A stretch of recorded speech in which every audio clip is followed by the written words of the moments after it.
You're running a shop floor, not a Pinterest interest board or a fantasy football league. You don't need inspiration, you need things to work. So welcome to Build Your Way, a podcast from Cetec ERP. This is a show for manufacturers who are in it every day, from quoting and shipping jobs to troubleshooting quality and material shortages, all while staying a step ahead of what's next. We bring you stories from the field, lessons that stick, and strategies that actually scale to help you build better. Let's get to work.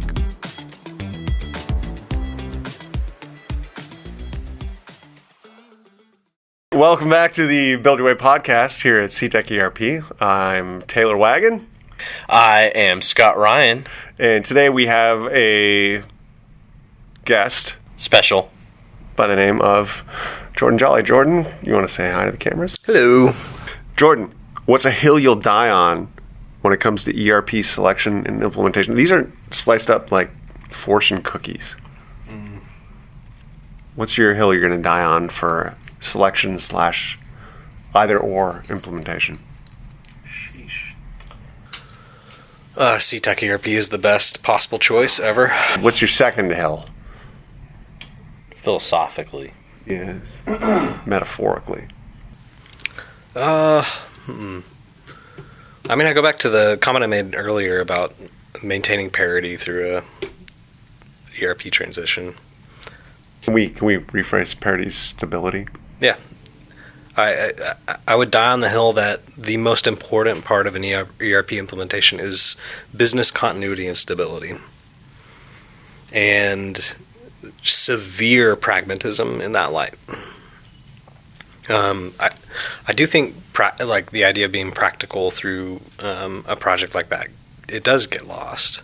So that is a question earlier was like, what do I hope people understand about my role, which I answered poorly, is trying to help like put people back on the rails and guide the discussion to help remind people like what is most practical to maintaining business continuity and stability through a seriously disruptive event of an ERP transition. So that's great. How do you set the stage for like phase 2 continuous improvement? Because like you defer all of these things. You're like, that has to be phase 2, that has to be phase 2, that has to be phase 2, and like I don't feel like I feel like at this point I'm generally successful in like winning that argument. How do you do feel like you are? Relatively, like how many? What percentage of go lives do you think take a phase 2? No, that's not what I meant. I meant in like getting them to defer the thing to phase 2. Okay. This is the question that I'm getting at. Is how do you stage the phase 2 so that it actually happens? I believe that it does start in the sales process at the very beginning. Oh, see, he's putting it back on somebody else. No, because I'm often involved in the sales process. Yeah, the follow-up on this is like, why do so few people take a phase 2? If your entire philosophy here is like, I'm going to get you to parity at phase 1, I'm going to deliver increased ROI at phase 2, why do so few people take phase 2? I think expectations have to be set during the sales process. But I mean, this is part of your quoting. Yeah. You're involved in quoting. You do this. So I had a recent company that was evaluating Cetec, and I was involved in the call, and we started talking about phase 2 and increased ROI and so on. And they asked, like, can you go ahead and put that in the quote? And I was we were overjoyed for that, right? A little bit more broad from that is the idea of when we talk about a quote for an ERP implementation, I like to couch it in terms of a 20 to 30 year relationship.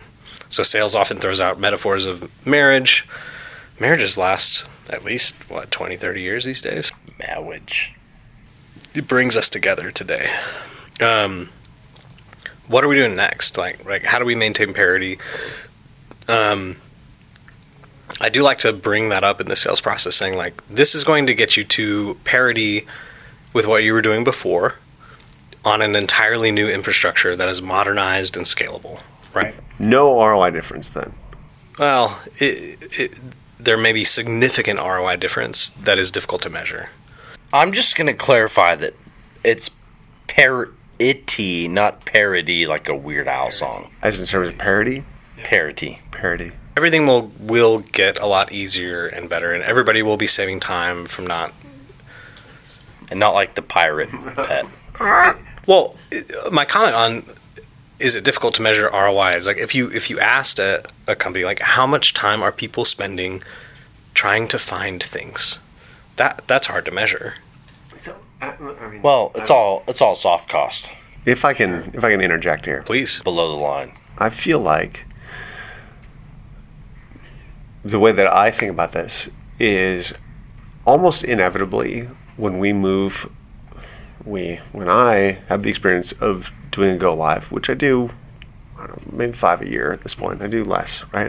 I'm on the reserve side, not the front end side, or the like front lines. But I still take some projects. The ROI that I see from people is usually at day one. Is what's funny. Yeah. Like, oh, this is easier to use. Data is more there. We cut out redundant processes. The sending of invoices happens automatically. Data collection is here. You can see job costing. Like the number of things that are ROI that they get instantly, very, very, very high. But like the things that pop up. Well, just to say that is true. Yeah. So this is where like you keep saying like we're going to defer ROI. No. That's. And I'm like I've done my best to like I'm just stewing over here thinking like this is insanity. But the number of things that people have focused on is like, oh, what we really want to do is just kind of tackle this one little fringe project because the ROI that the point of ROI fixation they have is something that's like excellent, but you don't do that today. And so when I change your process significantly, I want to defer that until you've learned the system and you've mirrored processes and cut out some inefficiency, and then we'll say, we'll add this piece now. That's a really good point. But that's not like, if that's their ROI picture, and like, holy smokes, like the lady who's like the AR processor who sends out invoices every day at 9 in the morning and finishes at 2 p.m., and that now happens automatically overnight. Like, she's got half her day back. Right. But who sees that? Who understands that? That's where, like, so I agree with you, and that is ROI.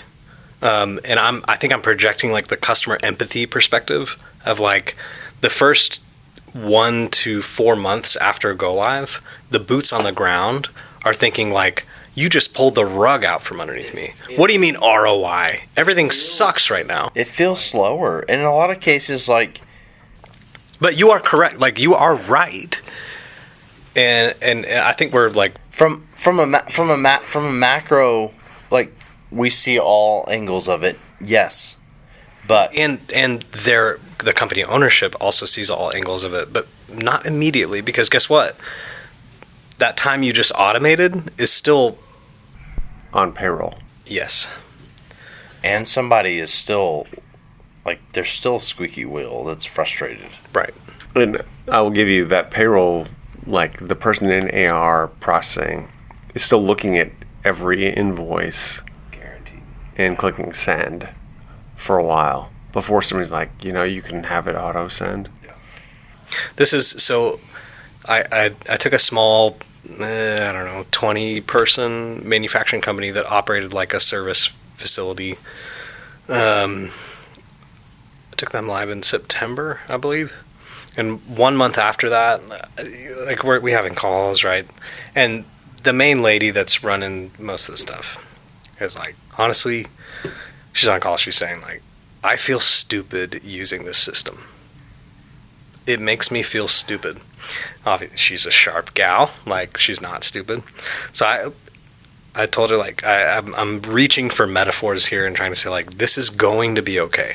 You're kind of like Forrest Gump. Hey, you're not the first person who's told me that. I run real fast. Which, anyways, I told her about an experience that I had. I use metaphors to try to help people. Yeah. When we moved to Montopolis, this was our previous office. We were there maybe 6 months to a year, and we had all our stuff settled in. We hired a new wonderful employee named David Atkins, who we love. He was going to do, consulting, programming, and just, whatever, because he's talented and he can do anything. One of the things that he did, trying to make Cetec better in all the ways, was he rearranged all of the dishes in our company kitchen. And I had gotten used to 6 months, a year, 2 years, I don't know how long it was, to how the dishes were previously. I think it was maybe 2 years. Maybe it was. I got used to it. And he was right to do so, because we had stuff kind of, slotted in all different types of places. On days where we had everybody in office, we didn't have enough cups. We didn't have enough plates for lunch. It's a mess. We're a small business. Like, hey, we just hired a super talented guy. He's wondering, like, how can I be useful? I don't know. Figure stuff out. Like, what needs to be better? Well, your kitchen's a mess. So he's going through and optimizing. It goes and, like, re-optimizes everything. We were in that office for, like, 2, 3, 4 years after that, until we moved to this one. The entire period of that, like, after he rearranged everything, I could not ever find a bowl or a fork or anything. Like, I would open every, and it wasn't that I learned, like, I couldn't learn where the new stuff was. Every time, like, I never learned where, like, the new system of organization. And this is what I told this lady. I was like, you're not stupid. We just took your house and, like, rearranged every possible thing. And now you're wondering, like, how do I do things? How do I exist? Like, what am I doing? This is how I felt the last 2.5 years moving into Sally's house. It's like moving. And she's so frustrated at why I continue to ask where things are. I'm trying. If somebody comes and, like, pulls the rug out from under your business and puts all of your orders and POs and inventory in all different places, that's going to be a couple months at least before you start to settle in. My metaphor for that is always moving, where you move and you don't know where the grocery store is, and it's, like, stressful to get there. And then a year in, you've got, like, a good way to get there, the back routes, you've got all these things, like, traffic. I'm like, I take this road. You got it down. But it's a rough path to get there. Yeah, I've got a little bit. Yeah, finish me off. If you start to, go to that super user at a company and say, like, well, have you noticed all the ROI? They're going to maybe give you the middle finger, short term. Yeah. That's my customer. So my role is to empathize with customers. So I get a little bit lost on the.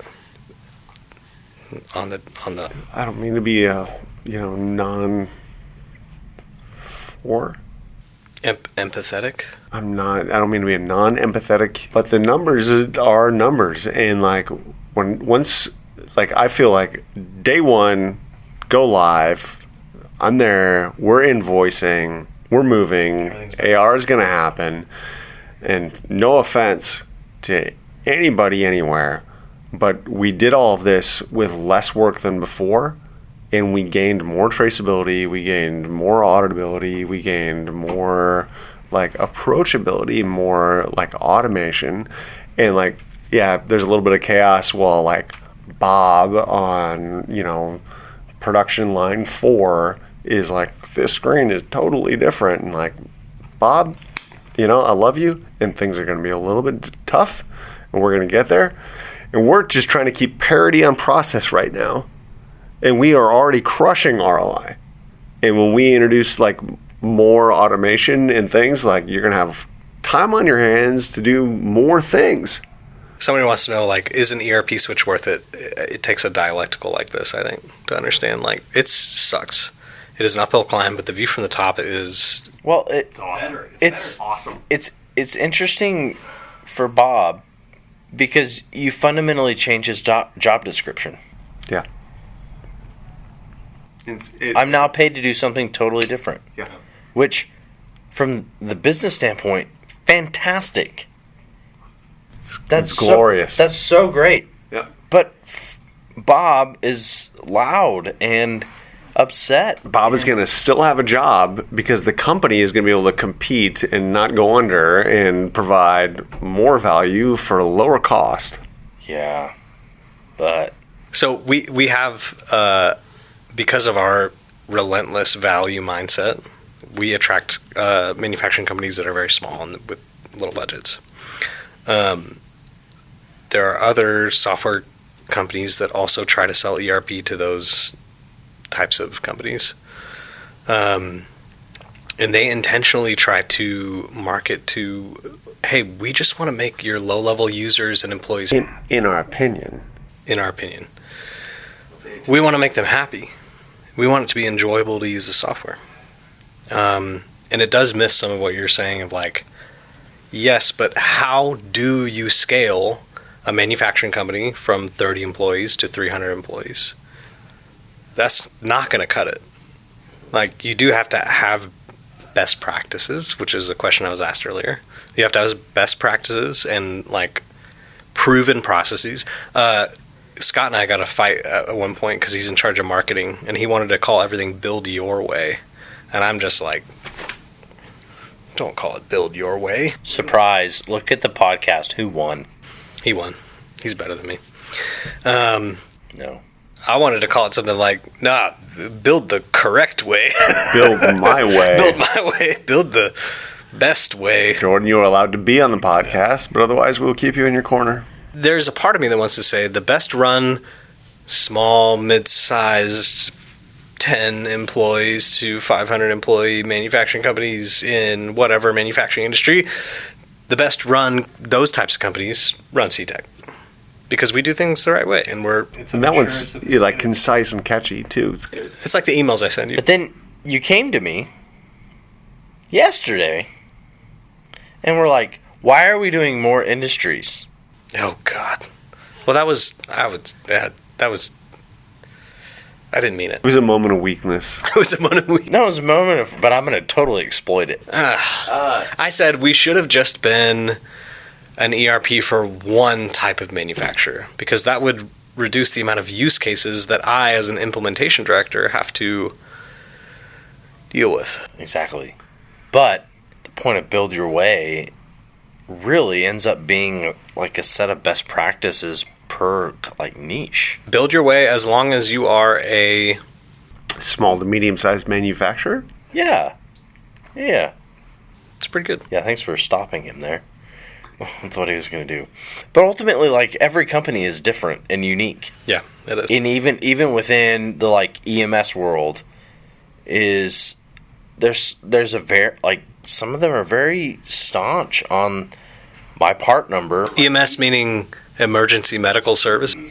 No. Manufacturing services. PCBA, box builds, electromechanical assemblies, Oh, sorry. turnkey. How many keys don't turn? How many are on my keyboard? Ooh, okay. Guitar. Oh, thank you. Yeah. If you play in the key of C, But like the build your way is like, okay, part numbering, for example, right? There you can adapt your part numbering in Cetec to the manufacturing part number and use what we call spec groups to link them to other part numbers, right? But some people are very like staunch on like, I want to keep my internal part number, my IPN, and that's defined for a customer. Yep. And so how do I do that? Well, there's a way to do that. There's a way. There's a way. Support is offered. It's not, we wouldn't describe it as best practice, but But there's a way. there's a way to do it. Your way. It's your way. Right. And like, Your way right away. and we are like I'm just gonna Company. I'm gonna affirm you.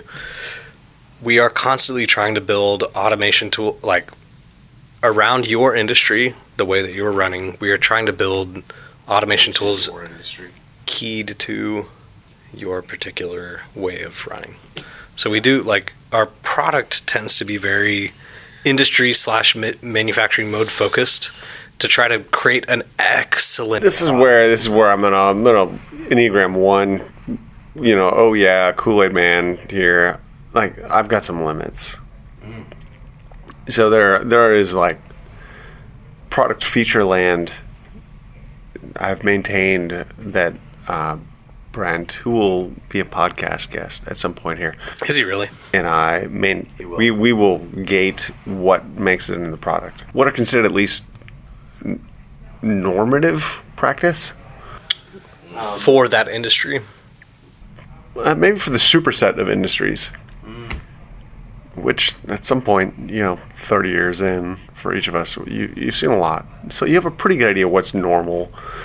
And you also have seen a lot of like, oh, you're dodging on this, or you're working around this other thing. And The art is understanding the valid use cases for a particular industry. yeah. That's where it gets difficult. And that is why like all of those requests come to the two of us, and we like think about it and be like, have you seen? And you're like, okay, well, I know there was this one company this one time that did this one thing, and that was valid. Yeah. And so, okay, that's a feature. Okay. It'll make it in the product, we'll support it. And then the other is like, somebody's ready to like, oh, we got it, this is critical for us. And you're like, no. I've seen that. I've seen it in your industry, and I know because you probably have somebody in this department that is insisting they could never do blank, and it's all just a workaround on that. We cannot put that in product. So the thing I think that falls exception to that whole conversation is that so much of our world is contract manufacturers, and they're all going to have something that this some like, I don't know, what was your term with Qualtech of like some large, Somebody dictates what they have to do. yeah, and like they get bullied by these large companies. But those customers tend to fall in vertical lines. No, actually, these requirements don't have nothing to do with vertical things. It is you're pushed around by your customer. To be a small and medium-sized manufacturer is to be pushed around by a large manufacturer, like pushing requirements down. So to be a software provider of those types of companies is to be pushed around. If we transition the conversation around, what does it mean to be a product manager of a software company? That's a hard deal, man. But it's not just that company's process. You're controlled by what their customer requires. But there's a superset there where, like, you've seen it from, like, Lockheed says, I can say Lockheed, I think. Lockheed says, you have to do this thing. And you're like, well, we see it from, like, 3 other primes. And you're like, okay. Like, we know how to do it. We know what it needs. Yeah. Here's how you do it. Not a problem. The fight comes when they're like, Lockheed says this, and this is the feature you have to put in place. And be like, whoa. This is the way, like, 90 other customers are dealing with that requirement, and this is what we recommend. Your version is a loop around for this whole thing because you're unwilling to do the actual solve. And that would put an onerous, like, requirement on all the users of our software. So no. Here's the correct way to do it. If I can bring that full circle, one of the struggles we deal with is when those very varied requirements come up. There's a cottage industry of small manufacturing plugins that are like hyper niche focused that say, well, we can do that. My take is that there are some things that are common. Like DPass is an example for a lot of SMB manufacturers that, hey man, everybody has to deal with it, and people have implemented it in different ways. But there are ways of being like, whoa, good ways, and there are a couple of them that are real bad, and we accommodate almost all of the ways that are good, and we even accommodate a couple that are bad, and there are a couple where we're like, I'm sorry, that is just ridiculous. There's no reasonable way to support that, and I don't tell you other than, well, you get to the difference between a customer who comes to you with a problem and a customer who comes to you with a solution. Yep. Yeah. 100%. Yeah. It is interesting that Cetec could be used by a 5-person machine shop and a 200-person high-tech engineer-to-order electronics assembly shop. Those are vastly different business models, and our system is flexible enough to accommodate both of them. Yeah. A manufacturer or distributor who is outside of the Fortune 1000. Yeah. They're a little family. Yeah. But the fact that you could say I could run my distinct little mode of manufacturing on both that's uncommon, because most players in the software space will try to customize their features to the one mode of being, and we are still trying to help them say, like, hey, you do want to think about being 5 times the size that you are right now. So your job is to ultimately be responsible for not just implementation, but customer satisfaction. Support of existing. I feel like customer success is a better. There's a story here. We developed our customer ticketing system to say customer satisfaction cases, not tickets, not customer complaints, but customer satisfaction cases. Which is interesting because ISO asks you for a complaint. So I wrote the whole thing for a customer per their ISO requirement, and everything was named customer complaint. Sounds negative. And the salesperson at the company was like, man, that's just real harsh language. He was in sales? Was in sales. Great guy. Was in sales. I was like, that's just real negative. Could we rename this? And I was like, well, what if we called it customer satisfaction? He was like, brilliant. That's great. That's great. So we changed all the titles on the pages to be customer satisfaction case. And all the back end, all the tables, everything that like the engineer sees is customer complaint. It's like we left it. Which feels really fitting. No, because like when it rolls downhill, it's like, here we go. Customer's unhappy. You got another thing. Like it's another complaint. It's another ticket. It's another thing. And for sales, it's like they want to be satisfied. How do you train people around customer support, customer satisfaction? I'm a firm believer in. What are your KPIs around this? Oh dear. Ugh. oh, we have a recently introduced one. Let's start with just the training and then. Yeah. So this does come back to my Fogo de Chao Bow tie era. Yeah. I remember waiting tables on like a party. We had like a venue that was, this is special for.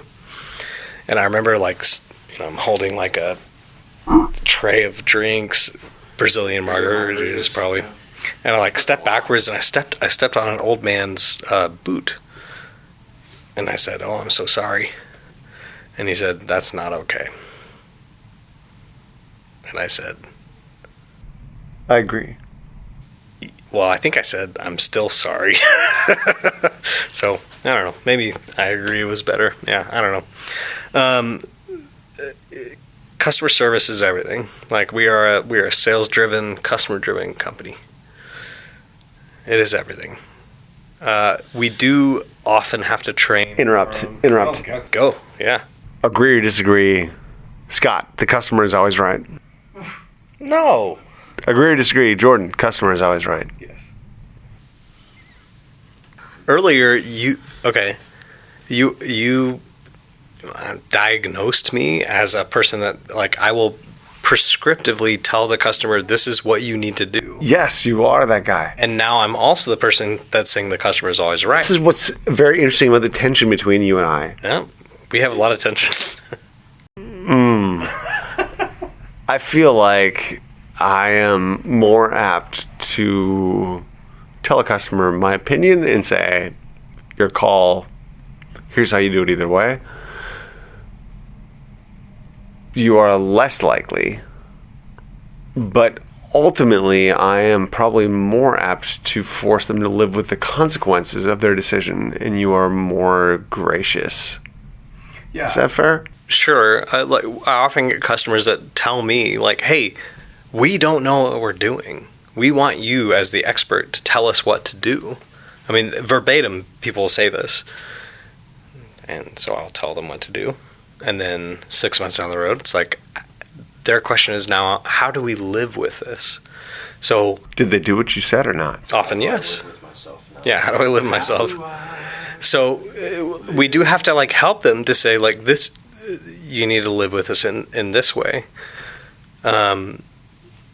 So yeah, that's a lot of customer service is helping them like inhabit the new ERP world that they're living in. It's like you have to deal with this, you have to deal with this. And that's very, very difficult to distribute down to like we have a whole support team now that can help you and submit a ticket. And the first thing that a person who is a customer service representative at Cetec is going to say is, what are you trying to do? Like, what are you actually trying to do? Because you just sent me like I can't do the thing. Now I want to know, like, how can I actually help you? So it ends up being like a classic IT customer service problem. And we, like, our company has been very intentional about not trying to outsource that to bots or, whatever it is.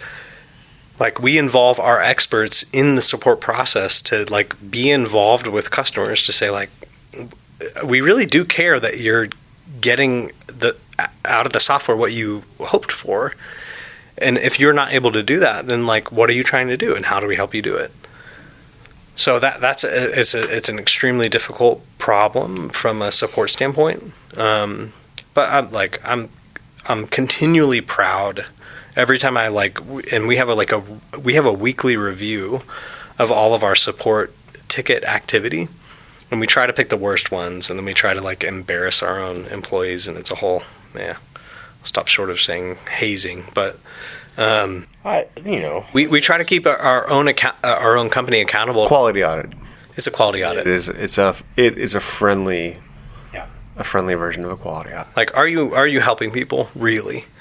And that's often like a 40 comment thread on a ticket. And it's rough, but this is what we do. This is what we do. Yeah. So all that's to say, it's a bit of a slog. Question for listeners. You can respond podcast at ctecherp.com. Would you rather Taylor's approach? Here's your options. We'll accommodate your bad ideas. Here's the consequences. Would you rather Jordan's? This is what you should do. I know my people. We'll be good here. I'm always going to tell you, but I'll help you with whatever you decide. Even within the personalities of Cetec, you get to build your way. And your next consulting project will assign whoever fits your choices. Yeah. What are your KPIs around support? We actually have a new. Is this actually rolled out? Yes. So there is a new, like, hey, rate your was I cared for or not, 1 through 5 on tickets, so people can click 1 through 5. The Likert scale. If they click a 5, does that like send them a link to G2 or Software Advice to leave a 5-star review? Not yet. If I don't trust the Likert scale, like I don't. On our ticket reviews, if I go in, if I can see that our customer service representative has exhausted every avenue of what are you trying to do, and is the software not doing that? If they've exhausted every venue of that, I'm happy. Often that does not correlate to customer satisfaction. It correlates to a customer having to deal with a problem that is not necessarily the software's problem. But if I do find that, and we have not identified like, no, you haven't done the exhaustive research on whether or not the software is contributing to their problem, then I'm very unhappy. And I get a very long email. And he gets a very long email. Yeah, you would like him when he's angry. I'm always angry. Oh, come on, that's Marvel Universe. I said I'm always angry. That's a Hulk quote. Oh, yeah, that's true. That's true. Sorry. Apologize. I have no idea what's happening. Anyways, if you like this podcast, rate it 1 to 5 on the... We can do that? No? All right. Thank you for listening to the Build Your Way podcast here at Cetec ERP. You can find us in all your usual spots on YouTube, on Spotify, or even on Instagram and Farmers Only. Hit the subscribe button or swipe right. Whichever works for you. Thanks for listening. If you have any requests or topics you want us to discuss, hit us at podcast@ctecherp.com. Thank you. Until the next episode. Cheers.